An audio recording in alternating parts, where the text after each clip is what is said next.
Alors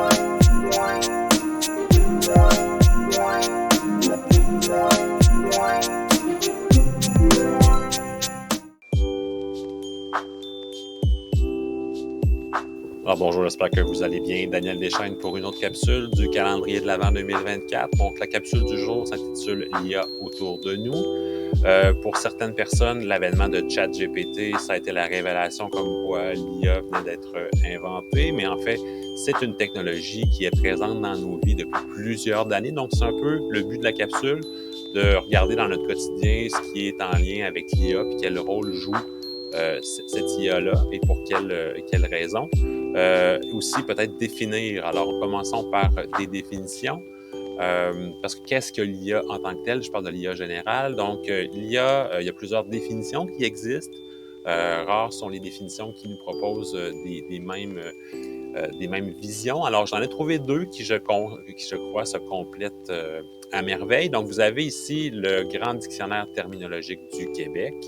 C'est un domaine d'études ayant pour objet la reproduction artificielle des facultés cognitives de l'intelligence humaine dans le but de créer des systèmes ou des machines capables d'exécuter des fonctions qui relèveraient normalement de celles-ci. Deuxième définition, elle nous vient en fait du chercheur Simon Collin dans une formation donnée en 2024. Il nous disait que l'IA est un assemblage socio-technique qui est complexe, qui comprend des techniques computationnelles, donc c'est relié à des développements informatiques majeurs, des technologies, des services et surtout des applications et des infrastructures de données.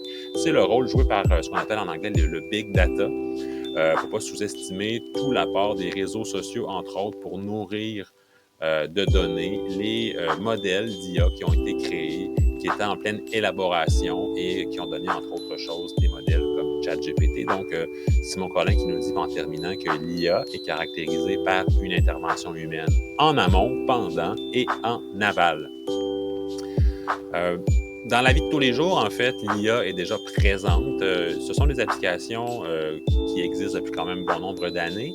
Elles ont en commun de nous divertir, de nous aider à nous déplacer, de nous informer. Ces applications-là, en fait, ont aussi en commun de recourir à des algorithmes.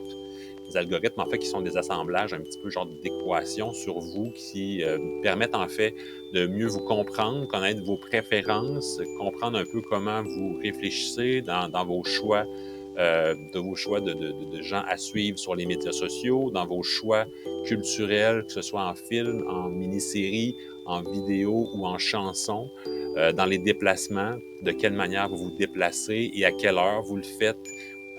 Donc, ce sont des éléments qui sont, somme toute, assez utiles. Donc, l'utilisation des algorithmes permet à ces applications-là de mieux vous servir. C'est un peu leur rôle dans cette optique-là. Si ce sujet vous intéresse, je vous encourage à écouter la vidéo « L'intelligence artificielle dans les médias ». Ça a été produit dans la semaine des médias 2024. C'est une vidéo que nous avons utilisée dans la formation en IA. Alors, j'espère que cette capsule vous a plu, puis je vous souhaite une belle fin de journée.